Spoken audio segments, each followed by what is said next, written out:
It's summertime, and that means peak mountain bike season for a lot of the country. Daytime lasts until almost 8, and temperatures are tolerable in the late afternoon. I've been riding off and on since my last bike check and wanted to share some of my changes. First off, let's start with the biggest purchase. I bought a like-new set of Roval Traverse wheels and have the matching specialized rubber to boot. The rims are carbon, lightweight, strong, and durable.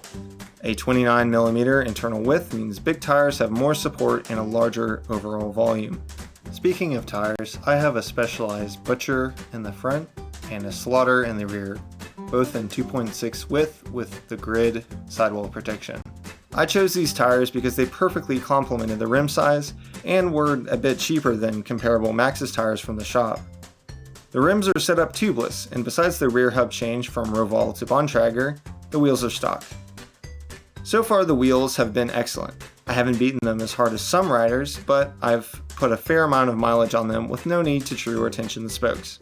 I don't ride enough different equipment to say if they are stiff or soft compared to other wheel sets, but I have no complaints. Both Specialized and Bontrager have killer prices on carbon wheel sets for people that want the durability and stiffness of carbon without the extreme performance and price tag the likes of Envy or Zip. Not everyone needs to buy carbon rims to get a good riding bike, however. I've made other modifications that have had more of an impact on my rides than a set of wheels, no matter how light. To start, I swapped my ODI lock-on grips with Ergon GA3 all-mountain ergonomic grips. I'm still testing these out. They can be a bit tricky to get positioned correctly.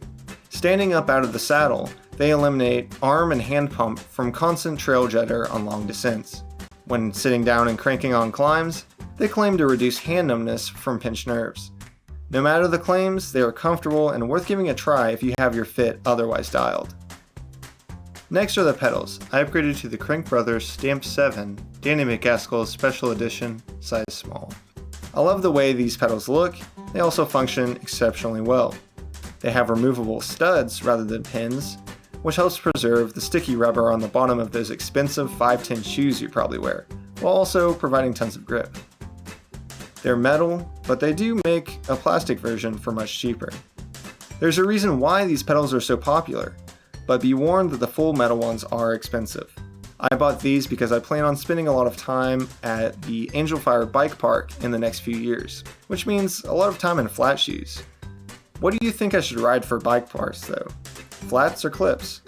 If you aren't about the I only ride park life, plastic pedals are more than adequate. When it's time to pedal down that old town road, you might want a saddle worth riding on. I personally use an Ergon SM-E3, which boasts a comfortable seating position for cranking up climbs. The stock saddle was very uncomfortable for me, so I originally swapped it for a WTB saddle, but then had to swap it to something else. I have a Brooks Cambium C15 on my hardtail and was considering a similar saddle for this bike, but ended up with the Ergon due to weight and usage. With more and more riding being done, don't forget about the basics on the bike. Carry water on your bike to get weight off your back. I bought this Lezyne side loader bottle cage to help get my extra large bottle in the frame, although it's not my favorite. Check your shifters to make sure that they're indexed correctly, as well as your brakes and suspension. I recently had my brake lever replaced on my Guide R brake for warranty. So much for SRAM learning from their Juicy brakes a couple years back. That being said, they replaced it for free, and the new lever works good as new. Summertime lets a lot of us ride on our own schedule. After work rides become a lot easier, and finding friends to ride with is as easy as showing up at the trailhead.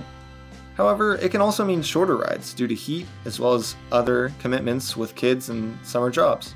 Either way you cut the cake, you can still stay healthy and strong by riding a few times a month. And also, let me know if you liked the video, and if there's anything that you would change on my bike. Thanks for watching, and happy trails!